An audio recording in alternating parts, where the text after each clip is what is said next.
Nous sommes de retour en direct dans cette édition du 7 février 2025 du live de TV Finance. Et désormais, il est l'heure de retrouver la rubrique de David Furcage, Across the Market. Bonjour David. Bonjour Louis-Antoine. On remarque l'idée principale, l'idée globale, c'est de dire que les marchés américains s'essoufflent malgré le fait que les taux souverains, les obligations souveraines baissent. Comment est-ce que on peut expliquer ça? Pourquoi est-ce que les taux US se détendent alors et que ça n'a pas d'impact sur les marchés américains? Première question du coup, pourquoi les taux se détendent? Les taux américains, les taux longs. Court. Bon, il y a eu un petit peu d'émotion, je dirais un surcroît d'émotion à l'égard de la politique la politique monétaire américaine, à l'égard de l'inflation en fait, qui n'est pas une maladie qui a disparu des compteurs. Et ceci a atteint un paroxysme autour du mi-janvier 2025. Mais depuis, les opérateurs ont tendance à mettre un peu ce sujet de côté. Et ce que vous pouvez observer donc sur le graphique que vous avez sous les yeux, qui représente pour la courbe bleue les taux d'intérêt à 10 ans et pour la courbe verte les taux d'intérêt à 2 ans, eh bien vous voyez que depuis mi-janvier, les taux se détendent outre-Atlantique et notamment sur la partie longue, les maturités de 10 ans. Et donc ça, normalement, c'est le sujet d'aujourd'hui, ça devrait donner un peu d'espoir, un peu d'air. Voilà, un peu d'air pour les marchés financiers. Or, ce n'est pas ce que l'on observe précisément, y compris pour des secteurs qui sont gourmands en capital et dont effectivement le momentum dépend de l'évolution des taux d'intérêt, en tout cas du cycle des taux. Alors le premier indicateur, le premier actif qui permet d'expliquer cela, c'est le S&P 500 qui cale sous ses sommets historiques. Mais effectivement, Louis-Antoine, celui-ci, comme vous pouvez l'observer, évolue sous ses plus hauts historiques à 6166 points. Vous voyez que néanmoins, la tendance permet d'observer qu'il alterne des creux et des sommets ascendants à l'intérieur. Alors je fais un peu l'analyse technique, à l'intérieur d'un canal soutenu par la moyenne mobile à 200 périodes, avec un support clé également à 5796 points. Mais entre ce support, ce niveau horizontal des 5796 points et la résistance à 6166 points, eh bien, on a l'impression en fait que le S&P 500 suffoque, et qu'il n'est plus en mesure de trouver suffisamment de force, d'essence, de carburant pour aller exactement. Pour aller chercher. Malgré, bien que les taux d'intérêt se détendent.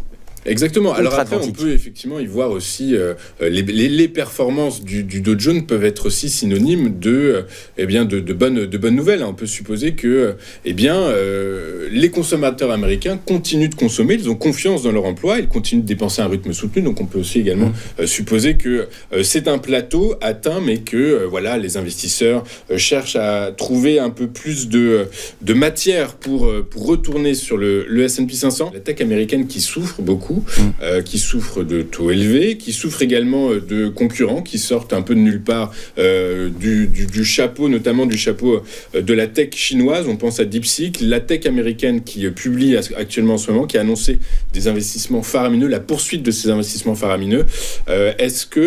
Comment ça se traduit techniquement, graphiquement ? Eh bien, ce qui est intéressant d'observer ici, c'est que le secteur techno qui est gourmand en capital, effectivement, et bien que les taux d'intérêt diminuent, lui également s'essouffle. Et ce secteur techno, en matière de capitalisation boursière, représente l'essentiel, ou une bonne partie, c'est pas l'essentiel, j'ai une bêtise, mais une bonne partie du S&P 500. Et je recommande d'ailleurs à vos auditeurs de regarder le S&P 500 sous deux formes. Il y a deux ETF qui sont très intéressants. L'un qui relate de l'évolution de ce qu'ils appellent des Mag 7, c'est-à-dire ces plus grandes entreprises à capitalisation. Et il y en a un autre qui est le XMAG, qui relate de l'évolution des 493 autres valeurs du S&P 500 qui sont en matière de capitalisation boursière beaucoup plus faibles. Et si on regarde effectivement l'évolution de cet ETF qui relate l'évolution exclusive des Mag 7, il a précisément, presque, la forme du graphique que l'on a sous les yeux. C'est-à-dire que ce qui emportait le marché jusqu'à un certain moment toujours plus haut, s'essouffle. Les Mag 7 ont du mal à apporter du carburant au S&P 500. Ouais, exactement. Et alors intéressant parce qu'effectivement, alors ce que j'ai cru comprendre, ce que j'ai lu, c'est que donc cet autre indice, cet autre ETF, le XMAG, lui, il s'est dépouillé de ces 7 magnifiques. Il a du mal à délivrer de la performance depuis quelques années. au moins sur 2024 et début 2025. Alors sur début 2025, il a à peu près la forme que l'on observe sur ce graphique du secteur techno américain en fréquence journalière. Vous voyez que la petite flèche en rouge, en fait, c'est l'écart entre le cours observé hier et les précédents plus hauts historiques. Donc c'est un peu sur ce dernier temps ce qui se passe sur le SP500.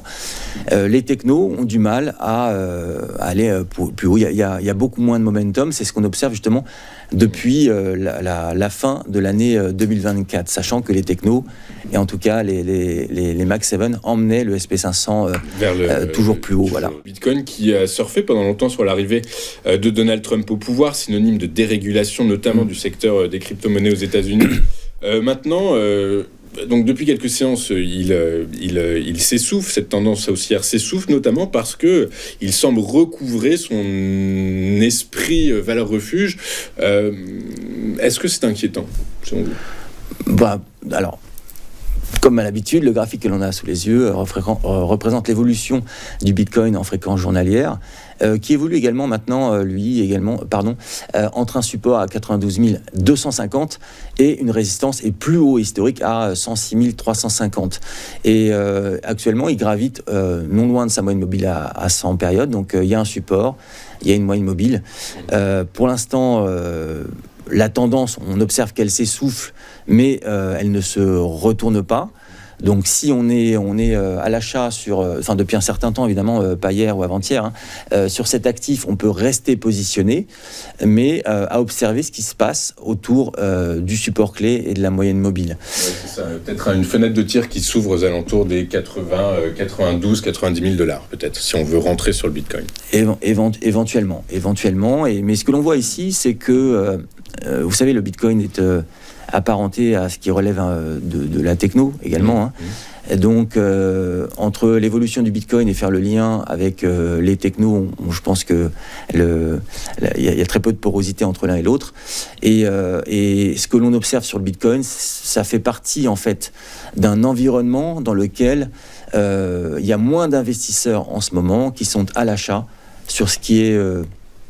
technoïde, je dirais. Peut-être qu'effectivement, les investisseurs se dirigent vers des actifs plus sûrs. L'actif plus sûr, par référence, c'est l'or. Mais très bonne transition, Louis-Antoine.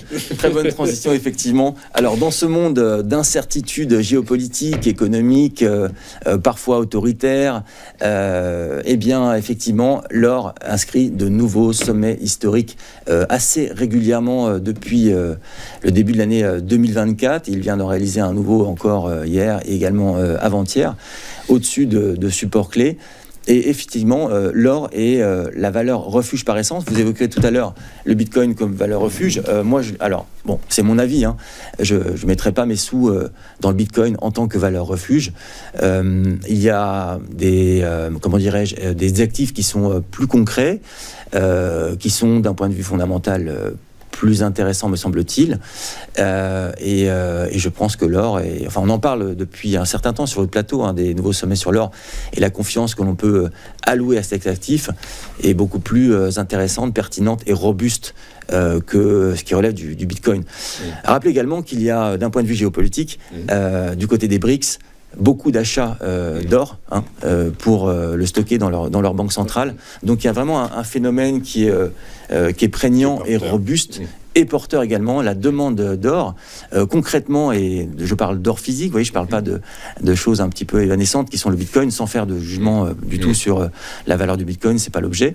Il y a quand même une valeur fondamentale, intrinsèque, qui est liée à l'évolution de l'or ces derniers temps, et notamment depuis 2024. Donc ça veut dire, hier, Marc Raffard nous expliquait que les 3 100 $ en objectif, c'est quelque chose qui potentiellement a du sens sur l'or. Alors moi, j'ai tendance sur les marchés à naviguer à vue. Évidemment, la tendance clairement est à la hausse. Comment déterminer ensuite un seuil psychologique que l'or pourrait rejoindre ? Je ne vais pas m'employer à ce genre d'exercice.